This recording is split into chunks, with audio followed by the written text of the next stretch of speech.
Hello Avon. बेटा आज हम बात करने वाले हैं अपने चैप्टर एटम की। ये हमारा थर्ड पार्ट है। इस पार्ट में हम जो रदरफोर्ड ने ड्रॉबैक्स दिए थे, रदरफोर्ड के जो एक्सपेरिमेंट के ड्रॉबैक्स थे, रदरफोर्ड मॉडल ऑफ एटम के, उनको ठीक करने के लिए एक नई थ्योरी आई, जिसे बोलते हैं bore atomic theory. Bore actually आपके रदरफोर्ड के स्टूडेंट थे, वो उन्हीं के अंडर पीएचडी कर रहे थे। तो उन्होंने टीचर की कुछ गलतियों को ठीक किया और उस काफ़ी हद तक वो आपका जो एटम का एक स्ट्रक्चर था कि एटम कैसा दिखता है, क्या है इसके अंदर, कैसे आपके इलेक्ट्रॉन रिवॉल्व करते हैं, वो सब डाउट मैक्सिमम क्लियर हो गए। तो बोर ने क्या पोस्टुलेट्स दिए, बोर ने क्या कहा, हम वहीं से आज स्टार्ट करने वाले हैं। बोर्स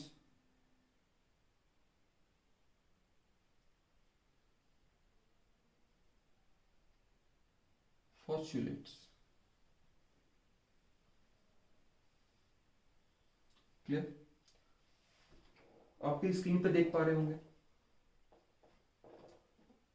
बोर ने मेन ये चार अपने पोस्टुलेट्स दिए। इसमें सेकंड जो पोस्टुलेट्स है वो बहुत ज़्यादा इंपॉर्टेंट है। इसको नॉर्मल बोर क्वांटाइजेशन कंडीशन भी कहते हैं। इसके बारे में डिटेल में हम देखेंगे। पहले हम एक करके सारे कॉन्सेप्ट देख लेते हैं। पहला है न्यूक्लियर कॉन्सेप्ट कि न्यूक्लियस कैसा दिखता था बोर के अकॉर्डिंग। बोर ने कहा an atom consist of a small and massive central core called nucleus around which planetary electron revolve. Electron एक प्लैनेट मोशन की तरह घूमता है न्यूक्लियस के आसपास, और न्यूक्लियस एक सेंट्रल मैसिव कोर है। The centripetal force required for the rotation, क्योंकि किसी चीज को घूमने के लिए किसी के अराउंड एक सेंट्रिपेटल फोर्स चाहिए होता है। यहां पर सेंट्रिपेटल फोर्स आपको प्रोवाइड कर रहा था वहां उसका इलेक्ट्रॉन और न्यूक्लियस के बीच का इलेक्ट्रोस्टैटिक अट्रैक्शन। चलिए नेक्स्ट कहते हैं quantum condition, very very important. Of all the possible circular orbit allowed by the classical theory, electrons are permitted to circulate only in those orbits in which the angular momentum of an electron is an integral multiple of h upon 2 pi, where h is Planck's constant. तो bore ने कहा कि आपके electron ऐसा नहीं कहीं भी घूमेंगे, वो किसी पर्टिकुलर ऑर्बिट में घूमेंगे। यहां पर ऑर्बिट और के बारे में बात करी। रदरफोर्ड ने इस बारे में बात नहीं की थी। रदरफोर्ड ने बोला था बस घूमता है, पर आपका बोर्ड ने कहा कि आपका इलेक्ट्रॉन किसी परमिसिबल, किसी पर्टिकुलर ऑर्बिट में घूमेगा जिसका एंगुलर मोमेंटम एल या बोले एमबीआर बराबर होगा एन एच अपॉन 2 पाई के, where N is principal quantum number. यहां पर आपका एन प्रिंसिपल क्वांटम नंबर होगा। N can be 1 2 3, first orbit, second, third, fourth. अगर उस इलेक्ट्रॉन का एंगुलर मोमेंटम इतना है तो वो भैया इस ऑर्बिट में घूमेगा। इन्होंने सिर्फ इस बारे में बात करी। क्लियर? थर्ड, वाइल रिवॉल्विंग, इसे स्टेशनरी ऑर्बिट कहा जाता है। ठीक है? While revolving in the permissible orbit, electron does not radiate energy. जब वो अपनी ऑर्बिट में घूमेगा वो बेटा वहां पर एनर्जी रेडिएट नहीं करेगा। ठीक है? इन्हीं नॉन रेडिएटिंग ऑर्बिट को कहा जाता है स्टेशनरी ऑर्बिट। इलेक्ट्रॉन रेडिएशन तभी एमिट करता है जब वो किसी लोअर से हायर या हायर से लोअर में जब वो किसी हायर से लोअर ऑर्बिट में जब वो आता है तब वो अपनी एनर्जी कुछ रेडिएट करता है। पर वो अपने ऑर्बिट में जब घूमेगा वो एनर्जी रेडिएट नहीं करेगा। ठीक है? लास्ट है बेटा फ्रीक्वेंसी कंडीशन। ठीक है? आपका इलेक्ट्रॉन एनर्जी एमिट और absorb, an atom can emit or absorb radiation in a form of discrete energy of photon only when electron jump from higher to a lower orbit or from lower to higher. जब कोई electron higher से lower या lower से higher जाएगा तो कुछ वो energy emit या अब्सॉर्ब करेगा, ठीक है। वो कितना एनर्जी एमिट या अब्सॉर्ब करेगा वो बराबर होगा उन दोनों के एनर्जी के डिफरेंस के बराबर, E2 माइनस E1, जहां पर E2 बताता है हमको हायर ऑर्बिट और E1 बताता है लोअर ऑर्बिट। तो ये थे बेटे आपके बोर कंडीशन। चलिए एक बार देख लेते हैं इसको। तो आपके फर्स्ट अगर मैं आपको एक्सप्लेन करूं तो आपके बोर ने कहा कि भैया सेंट्रल मैसिव कोर है, इसके आसपास इलेक्ट्रॉन घूमते हैं, इनके बीच का जो इलेक्ट्रोस्टैटिक फोर्स ही, इन दोनों के बीच का इलेक्ट्रोस्टैटिक फोर्स ही रिस्पॉन्सिबल होता है इसके रिवोल्यूशन के लिए, सॉरी इसकी रोटेशन नहीं बेटा, रिवोल्यूशन के आसपास घूमेगा, इसके रिवोल्यूशन का रिस्पॉन्स तभी होगा जब ये इसके बीच में इलेक्ट्रोस्टैटिक फोर्स होगा, कुलम्बिक फोर्स कह सकते हैं, ठीक है। क्वांटम कंडीशन में क्या कहा कि इलेक्ट्रॉन के पास जो एंगुलर मोमेंटम होगा, ठीक है, इलेक्ट्रॉन कहीं भी नहीं घूमेगा, इलेक्ट्रॉन किसी परमिटेड सर्कुलर में घूमेगा जिसका एंगुलर मोमेंटम उसके NH/2π के बराबर जब होगा तभी उसमें घूमेगा। थर्ड कंडीशन में उन्होंने क्या कहा, ठीक है, थर्ड कंडीशन में क्या कहा कि आपका इलेक्ट्रॉन जब घूमेगा तो उस जिस ऑर्बिट में घूमेगा उस ऑर्बिट को कहेंगे स्टेशनरी ऑर्बिट, और वहां एनर्जी को रेडिएट या एब्जॉर्ब नहीं करेगा। अगर आपका इलेक्ट्रॉन मान लीजिए इस ऑर्बिट से इस ऑर्बिट में आ रहा है, ठीक है, सपोज इस ऑर्बिट घूमने के लिए चाहिए करीबन 2.5 इलेक्ट्रॉन वोल्ट और इसमें घूमने के लिए चाहिए 1.5 इलेक्ट्रॉन वोल्ट। जब वो हायर से लोअर आएगा तो E2 minus E1 equal to H nu, तो ये आपका E2 है, ये आपका E1 है। जब वो हायर से लोअर आएगा मतलब 2.5 माइनस 1.5 कितना आया, 1 इलेक्ट्रॉन वोल्ट, क्योंकि यहां घूमने के लिए इसे चाहिए 2 इलेक्ट्रॉन वोल्ट, 2.5 इलेक्ट्रॉन वोल्ट, यहां घूमने के लिए चाहिए 1.5। जैसे इलेक्ट्रॉन यहां पर आएगा आपका लोअर ऑर्बिट पे तो उसे घूमने के चाहिए सिर्फ 1.5, जो उसके पास फालतू 1 है वो फालतू 1 को क्या करेगा, वो रेडिएट कर देगा, ठीक है। ये था आपका फोर्थ, जिसे कहते हैं फ्रीक्वेंसी कंडीशन, ठीक है।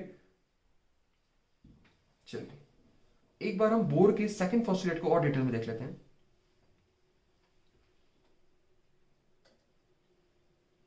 इसे थोड़ा और एक्सप्लेन करते हैं। अब ये बोर ने कहां से कंडीशन लाई, बोर कहां से यह कंडीशन लाया, मतलब ये बोर ने जो बोला MVR अपॉन में ऐसा होना चाहिए, ये कैसे आई, ये बेटा आपके ऑलरेडी डी ब्रोगली हाइपोथेसिस की हेल्प से हमने सॉल्व करी। चलिए कैसे देखते हैं। तो हमारा जो पहला टॉपिक है वो यही है,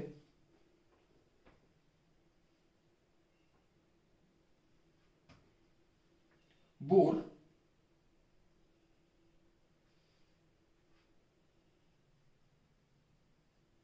क्वांटाइजेशन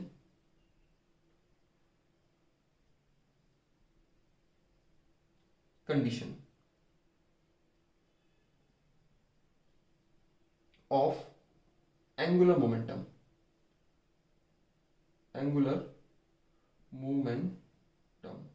इसको हम L से नोट करते हैं, ठीक है। यूजिंग डी ब्रोगली, पूरा लिखिएगा स्टेटमेंट इसका, यूजिंग डी ब्रॉग हाइपोथेसिस, डी ब्रॉग की हाइपोथेसिस के अकॉर्डिंग इन्होंने ये कंडीशन दी। नोट कर लीजिएगा टॉपिक। चलिए तो आपके बोर्ड ने क्या कहा कि समझिएगा, सपोज आपके पास एक न्यूक्लियस है, थोड़ा छोटा बनाता हूं ताकि बेटर रहे। आपके पास एक इलेक्ट्रॉन है जो R रेडियस ऑर्बिट पे है और ये सेंटर में आपका न्यूक्लियस है, इलेक्ट्रॉन इसके आसपास रिवॉल्व कर रहा है, ठीक है। आपके डी ब्रॉग ने एक बात करी थी, अगर आपको ड्यूरिंग लेक्चर ऑफ मैटर में आपको देखिएगा, उसके लेक्चर में, लास्ट लेक्चर में मैंने बताया है कि आपके डी ब्रॉग ने बोला था कि भैया मैटर के पास भी वेव कैरेक्टर होता है, ठीक है, मैटर के पास भी वेव कैरेक्टर होता है।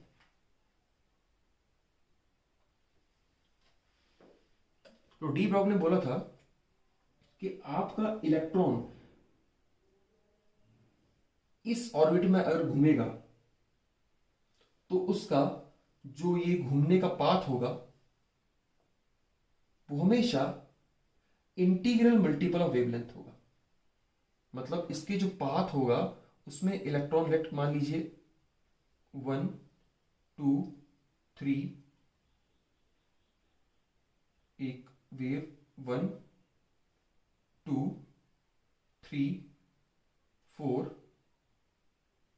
5 and 6,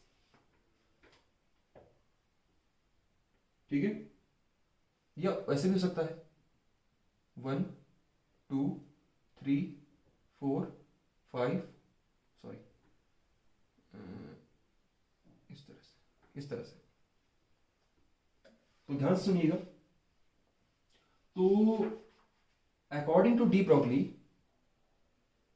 the electron is also associated with wave character, कि इलेक्ट्रॉन के पास भी क्या होता है, वेव कैरेक्टर होता है।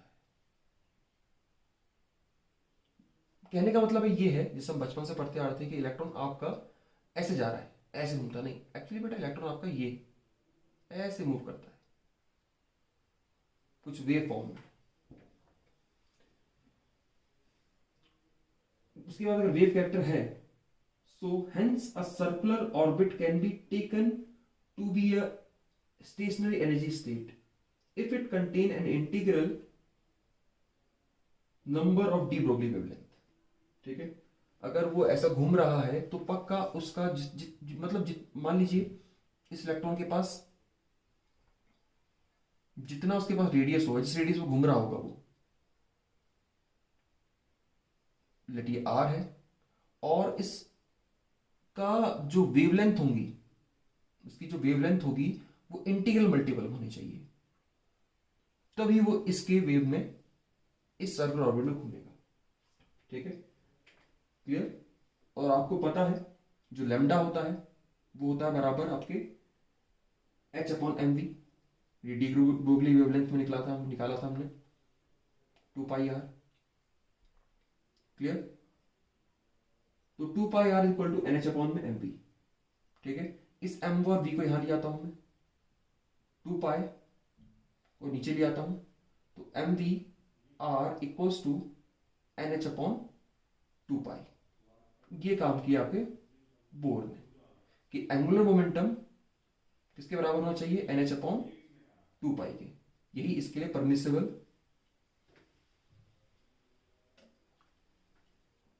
स्टेट होगी। कहने का मतलब ये कि इलेक्ट्रॉन अगर किसी ऑर्बिट में घूम रहा है, उसके पास कितनी एनर्जी है, उसके पास कि जितना एंगुलर मोमेंटम है, उसके अकॉर्डिंग वो अपनी स्टेट डिसाइड करता है, उसी में वो घूमता है। ऐसा नहीं है कि इलेक्ट्रॉन किसी में भी घूम सकता है, ऐसा नहीं है जैसे आपके रदरफोर्ड ने कहा था कि इलेक्ट्रॉन ऐसा घूमता रहेगा स्पाइरल में, नहीं, वो किसी पर्टिकुलर एक ऑर्बिट में घूमेगा जिसका एंगुलर मोमेंटम NH/2π के बराबर हो।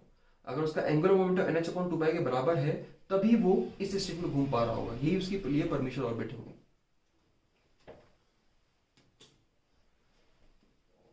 क्लियर। तो ये था बेटा आपका डी ब्रोगली वेवलेंथ का सेकंड पोस्टुलेट का थोड़ा सा और अच्छे से एक्सप्लेनेशन, क्यों वो कंडीशन आई। वो कंडीशन आपके बेटा डी ब्रोगली ने ऑलरेडी बता दी थी। डी ब्रोगली ने बोल दिया था कि आपके इलेक्ट्रॉन एक मैटर है और मैटर के पास भी वेव होती है, तो आपका इलेक्ट्रॉन के पास वेव होगी, ऐसा ऐसा घूम रहा होगा। थोड़ा सा मैंने इसको ब्रॉड करके बनाया, छोटा सा होता है, पता भी नहीं चलता, ऐसे करके होगा, ठीक है। तो ये था बेटा आपका वेव कैरेक्टर इलेक्ट्रॉन का, जिसके अकॉर्डिंग हमने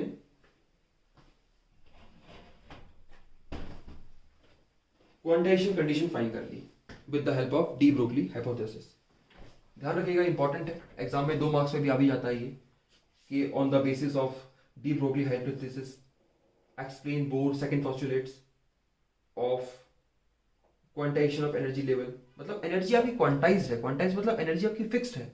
अगर उसके पास डिस्क्रीट है, क्वांटाइज है, इसीलिए ये वर्ड यूज किया था। मतलब आपके पास अगर इसी इलेक्ट्रॉन के पास इतनी एनर्जी है तो पक्का वो इसी ऑर्बिट में घूमेगा। क्लियर? चलिए, क्योंकि आपका मोमेंटम बताता क्या है, मोमेंटम याद होगा आपको, मास इनटू वेलोसिटी। मोमेंटम होता क्या था, मास इनटू, लंग क्लास में बताया था आपको मोमेंटम, मास इनटू वेलोसिटी। ये लीनियर मोमेंटम की बात की थी। एंगुलर मोमेंटम कोई चीज गोल घूम रही है तो उसके लिए एंगुलर मोमेंटम हो जाता है एल, या आगे आर की वजह से। तो आपका मोमेंटम बताता क्या था, energy possess by object, moving object, energy possessed by moving. एक मूविंग ऑब्जेक्ट के पास कितनी एनर्जी है, कितनी एनर्जी वो लेके चलता है, जितनी एनर्जी वो लेके चलेगा उसके अकॉर्डिंग ये कंडीशन सेटअप होगी। क्लियर? चलिए, ये हो गया आपका बोर का सेकंड पोस्टुलेट का अच्छे से एक्सप्लेनेशन। नेक्स्ट, तो भैया आपका एक और चीज था जो रदरफोर्ड बता नहीं पाया था। एक तो ये प्रॉब्लम थी कि आपके इलेक्ट्रॉन कैसे घूम रहे हैं, उन्होंने सिर्फ बताया था इलेक्ट्रॉन घूमते हैं और वो स्पाइरल करते हैं, ठीक है। उनके पास एक और प्रॉब्लम आई थी, जो सेकंड की जो लिमिटेशंस थी, कि वो हाइड्रोजन स्पेक्ट्रम को, जो अगर मैं हाइड्रोजन के अंदर से, मैंने वो बताया था, अगर लाइट पास करूं तो अलग अलग स्प्लिटिंग ऑफ लाइंस, लाइन ऐसा लाइन लाइन आ रहा था, वो क्यों आता है?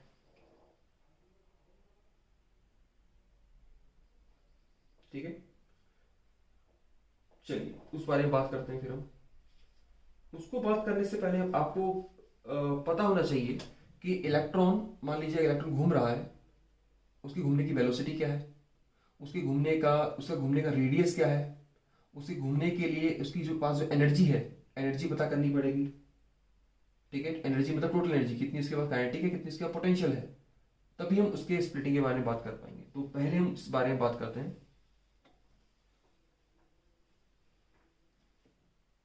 चलिए स्टार्ट करते हैं। Bore theory of hydrogen atom, hydrogen atom, bore theory on hydrogen atom. ठीक है, सबसे पहले बात करेंगे हम रेडियस की। मतलब किसी, अब हाइड्रोजन एटम की बात कर रहे हैं, हाइड्रोजन एटम पता है आपके पास, हाइड्रोजन का एटॉमिक नंबर होता है भैया आपका 1, तो उसके पास एक इलेक्ट्रॉन होगा और एक प्रोटॉन होगा।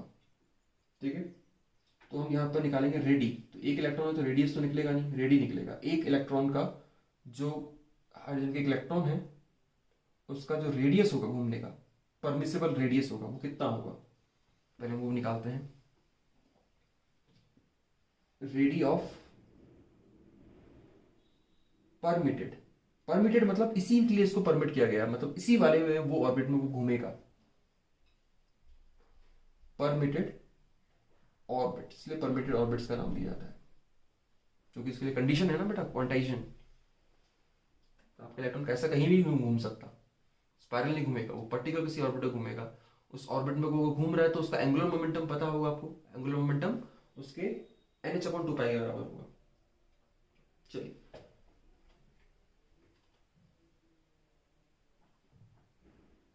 ठीक है, चलिए आपका जो एक हाइड्रोजन है, एक हाइड्रोजन एटम है, उसका सेंटर में जो चार्ज होगा, ठीक है, उसके बाद न्यूक्लियस के पास कितना चार्ज होगा बेटा, वो होगा आपके पास fundamental charge multiply by Z, जितना उसका एटॉमिक नंबर है। अभी हमें पता है Z1 है, लेकिन हम फिलहाल हम E लेके चल रहे हैं, Z लेके चल रहे हैं। और आपके ऐसे एक इलेक्ट्रॉन भी है जो घूम रहा है, इस इलेक्ट्रॉन के पास चार्ज कितना है, इसके पास चार्ज है बेटा E, इसके पास चार्ज है फंडामेंटल चार्ज E। चलिए, अगर आपका इलेक्ट्रॉन घूम रहा है तो इसके बीच में इलेक्ट्रोस्टैटिक फोर्स होगा। ठीक है, ये फोर्स बराबर होगा बेटा आपके K Q1 Q2 upon R², यही वो रेडियस है आपका जो हमें फाइंड करना है। अब बात करते हैं बेटा आपके फर्स्ट कंडीशन के बारे में। फर्स्ट कंडीशन बोला था, अगर कोई इलेक्ट्रॉन किसी ऑर्बिट में घूमता है, उसके घूमने के लिए रिस्पॉन्सिबल जो फोर्स है वो है इलेक्ट्रोस्टैटिक फोर्स, मतलब उसके घूमने के लिए स्टैटिक फोर्स रिस्पॉन्सिबल है वो ये है, ठीक है। मतलब किसी भी चीज को घूमने के लिए किसी चीज के आसपास आपको एक फोर्स चाहिए होता है, इसे हम सेंटीपिटल फोर्स बोलते हैं। तो सेंटीपिटल फोर्स आपका यहाँ पर ये है, ठीक है। सो सेंटीपिटल फोर्स जो होगा M V square upon R, वो होगा आपका K Z E square upon में आर स्क्वायर के बराबर। यह आया आपका according to first condition, first postulates let's के अकॉर्डिंग ये आया, ठीक है।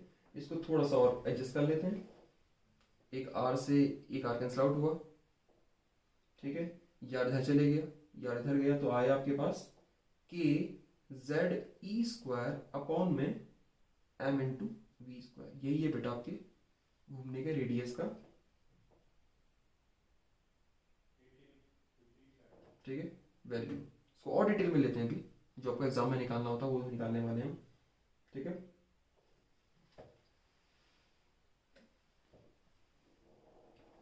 प्रॉब्लम क्या है बेटा, यहाँ पर प्रॉब्लम है आपकी वेलोसिटी की। हमें पता नहीं अभी फिलहाल कि उसकी घूमने की वेलोसिटी क्या है। हमें उसका के पता है 1/4 हमें z पता है 1, हमें e पता है 1.6 10⁻⁻14, हमें m पता है 1.9.1 इंटू 10⁻31 किलोग्राम, पर इसके v के बारे में हमें पता नहीं, तो v को रिप्लेस करना पड़ेगा। चलिए इसको याद ध्यान रखिएगा।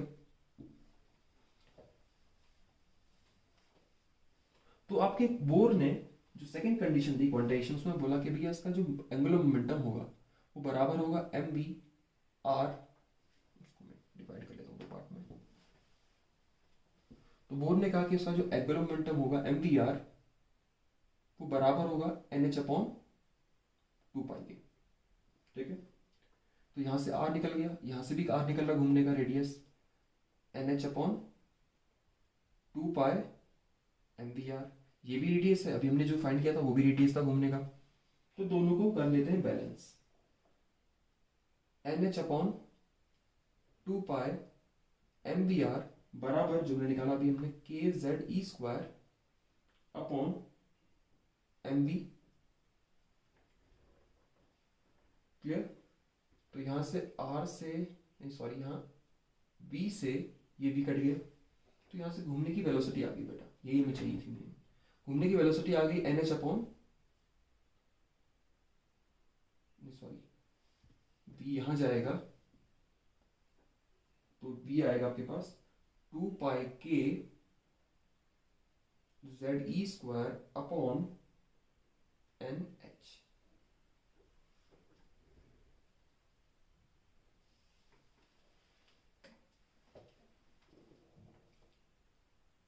ठीक है।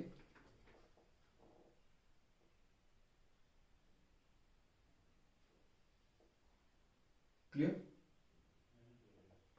अब इस v को अपने जो इस r में रिप्लेस कर लेते हैं, इसको यहां डाल देते हैं, तो आपके पास r आ जाएगा N H upon 2 pi M, फिर से एक एन एच अपॉन में 2 पाई के जेड ई स्क्वायर। थोड़ा सा और अच्छे से ले आते हैं इसको, यही आपका answer, N square H square upon में 2 पाई 4 पाई स्क्वायर के M K Z E square. ये आ गया आपके पास घूमने का रेडियस। तो पता कर लेते हैं घूमने का रेडियस है क्या इलेक्ट्रॉन का। तो यहां से हमको एक सिंपल चीज पता चली है, ठीक है। देखिए यहां पर के जो है वो 1/4 होता है, पता ही आपको उसकी वैल्यू 9 × 10⁻⁸, सॉरी के की वैल्यू बताइए आपको 9 × 10⁻⁹। जेड की वैल्यू पता ही है आपको, हाइड्रोजन है तो 1 होगा। ई की वैल्यू पता है आपको 1.6 × 10⁻19, और पाई की वैल्यू बताइए 223.14, एम की वैल्यू बताइए आपको 9.1 into ten power minus 31, H की वैल्यू पता है 6.63 into ten raise to power minus 34, N N होता है बेटा आपका, एन मतलब होता है कौन सा ऑर्बिट है, इसके पास एक ही ऑर्बिट है उनके पास, तो एन होगा 1, ठीक है, एन हो जाएगा इसमें 1। इन सब वैल्यूज को अगर मैं पुट करके सॉल्व करूं तो जो आंसर आएगा बेटा वो देखिएगा, जो आंसर आएगा वो आएगा R not equals to 0.53 angstrom. ये है बेटे आपके हाइड्रोजन एटम का रेडियस, ये है उसका रेडी। ये आपने 11th क्लास में भी देखा होगा केमिस्ट्री में, ठीक है। चलिए, तो ये था आपका उसके घूमने का रेडियस। अब पता करते हैं हम उसके घूमने की एनर्जी। अब पता करते हैं जरा घूमने की उसकी एनर्जी, क्योंकि हमको रेडियस पता कर लिया हमने से घूमने का, वेलोसिटी पता कर लिया हमने से घूमने का। रेडियस वेलोसिटी क्या था 2 पाई के जेड ई स्क्वायर अपॉन में एन एच, ये था उसके घूमने की वेलोसिटी। आर पता चल चुका है, ये रहा आर। और हमने यहाँ पर एक चीज नोटिस करी कि जो आर है वो, ये वैसे जनरल कंडीशन निकाली थी हमने, अभी हमने इसमें हाइड्रोजन के बारे में बाद में डाला था कि एन हमने 1 लिया, जेड हमने 1 लिया, पर ये जनरल कंडीशन थी। जनरल कंडीशन के अकॉर्डिंग हम देखेंगे तो आर इज डायरेक्टली प्रोपोर्शनल, बाकी सभी चीज कांस्टेंट है, directly proportional to N square. अगर आपका एन ज्यादा होगा, सिंपल सी बात है, आपका रेडियस बढ़ जाएगा परमिसिबल ऑर्बिटल का, अगर आपका प्रिंसिपल क्वांटम नंबर बढ़ रहा है तो। अगर ये बढ़ रहा है तो ये बढ़ेगा। अगर आपका एन बढ़ेगा, सिंपल सी बात है, एन मतलब 1 2 3 4, अगर ये बढ़ेगा तो आपका रेडियस भी धीरे धीरे बढ़ेगा।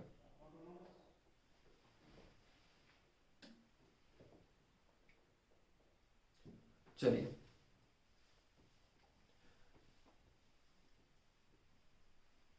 नेक्स्ट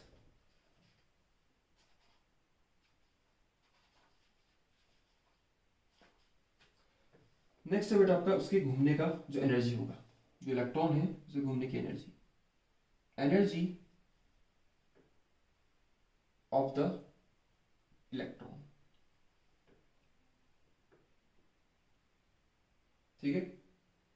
देखिए, इलेक्ट्रॉन जब घूमता है इस न्यूक्लियस के आसपास, इलेक्ट्रॉन जब घूमेगा इस न्यूक्लियस के पास, तो बेटा उसके पास दो तरह की एनर्जी होगी। एक तो वेलोसिटी की वजह से उसके पास काइनेटिक एनर्जी आएगी, और दो चार्ज सिस्टम की वजह से उसके पास पोटेंशियल एनर्जी आएगी, ठीक है। उसके बाद इलेक्ट्रोस्टैटिक पोटेंशियल एनर्जी होगा, ये टू, आपको याद होगा चैप्टर नंबर 2 में बताया था आपको, टू चार्ज सिस्टम का पोटेंशियल एनर्जी। और काइनेटिक एनर्जी उसकी वेलोसिटी की वजह से, उसके पास मास भी है इलेक्ट्रॉन के पास, ठीक है, लेट मास का m है, वेलोसिटी इसकी v। तो उसकी जो काइनेटिक एनर्जी होगी बेटा, तो उसके पास जो एनर्जी होगी वो होगी sum of kinetic energy plus potential energy. तो हम दोनों को फाइंड करेंगे और जब ऐड कर लेंगे तो हमको एनर्जी मिल जाएगी। काइनेटिक एनर्जी होता है बेटा हाफ का हाफ m v स्क्वायर, ठीक है।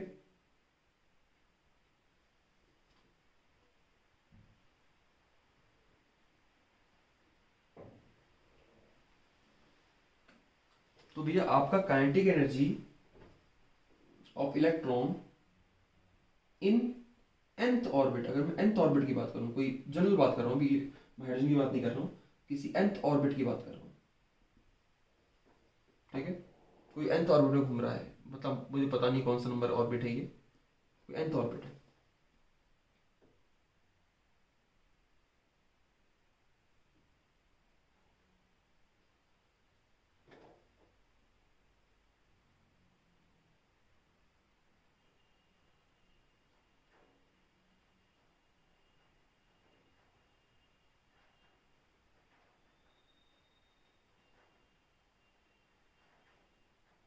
ठीक है, nth ऑर्बिट है। चलिए, अभी हमने पहली कंडीशन जब देखी थी उसमें चीज निकाली थी हमने, एम वी स्क्वायर अपॉन में आर, सेंट्रीपिटल फोर्स बराबर था उसके के जेड ई स्क्वायर अपॉन में आर स्क्वायर के, यहां से आर स्क्वायर कटा था, ये बचा आपका एम वी।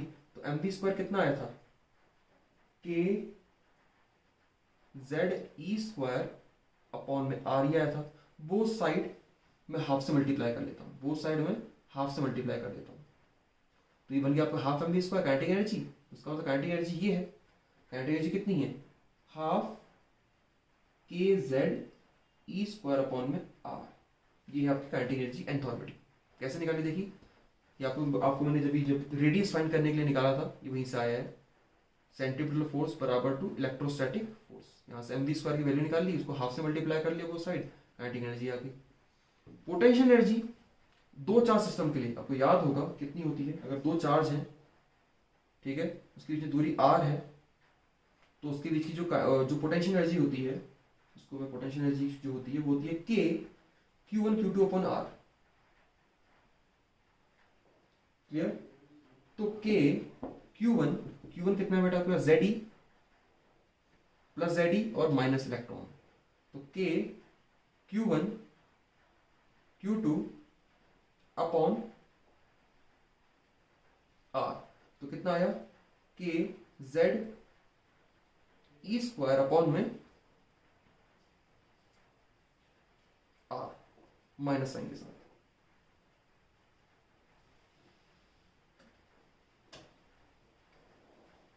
चलिए, तो यहां पर आप एक चीज नोटिस करिए, अगर मैं देखिए इसमें अगर मैं 2 हटा दूं तो ये और ये दोनों सेम है, इसका मतलब आपका जो पोटेंशियल एनर्जी है उसका मैं ट्वाइस कर दूं, उसको मैं अगर हाफ से मल्टीप्लाई कर दूं तो क्या आ जाएगा, काइनेटिक एनर्जी। अगर मैं इसे हाफ से मल्टीप्लाई कर देता तो काइनेटिक एनर्जी बन जाता है। तो यहां से एक बहुत इंपॉर्टेंट चीज निकली है कि पोटेंशियल एनर्जी जो है वो ट्वाइस ऑफ काइनेटिक एनर्जी है। इसको ध्यान रखिएगा, साइड में इसको नोट बना लीजिएगा साइड में। चलिए, अब हमने काइनेटिक एनर्जी फाइंड कर ली है, पोटेंशियल एनर्जी फाइंड कर ली है, दोनों को जोड़ देते हैं, दोनों को जोड़ देते हैं, एनर्जी फाइंड हो जाएगी। So energy in nth orbit is equals to kinetic energy plus potential energy. Kinetic energy कितनी आई थी बेटा, के जेड ई स्क्वायर अपॉन में 2r, पोटेंशियल एनर्जी आई थी माइनस के जेड ई स्क्वायर अपॉन में r। दोनों को सॉल्व करते हैं तो आएगा माइनस के जेड ई स्क्वायर अपॉन में 2r। ठीक है, अब आपको पता है r की वैल्यू, हमने ऑलरेडी फाइंड कर ली है। r की वैल्यू कितनी थी, पुट कर देते हैं, माइनस के जेड ई स्क्वायर अपॉन में 2r। कितना आया था बेटा, r आया था आपके पास n square h square upon में 4 पाई स्क्वायर m के z ई स्क्वायर, ये निकलता था। इसको और थोड़ा अरेंज करते हैं तो आपके पास वैल्यू आ जाएगी ई एन की माइनस 2 पाई स्क्वायर m के स्क्वायर, देखिए ये के ऊपर जाके इस के से मल्टीप्लाई होगा, के स्क्वायर हो जाएगा, z स्क्वायर ई की पावर 4, ये 2e है और ऊपर ई स्क्वायर है, ई स्क्वायर ई की पावर 4 अपॉन में n स्क्वायर h स्क्वायर। ये है बेटा आपके पास nth ऑर्बिट में जो एनर्जी होगी किसी इलेक्ट्रॉन के पास। आपको उसका सिर्फ n पता करना होगा, कौन सा n है, और उस पता करना होगा आपके पास उसमें कितने इलेक्ट्रॉन हैं, उसके पास कितना एटॉमिक नंबर है। बाकी आपको k m पाई e h सब कांस्टेंट है, तो पता चल जाएगा उस ऑर्बिट में उसके पास कितनी एनर्जी है।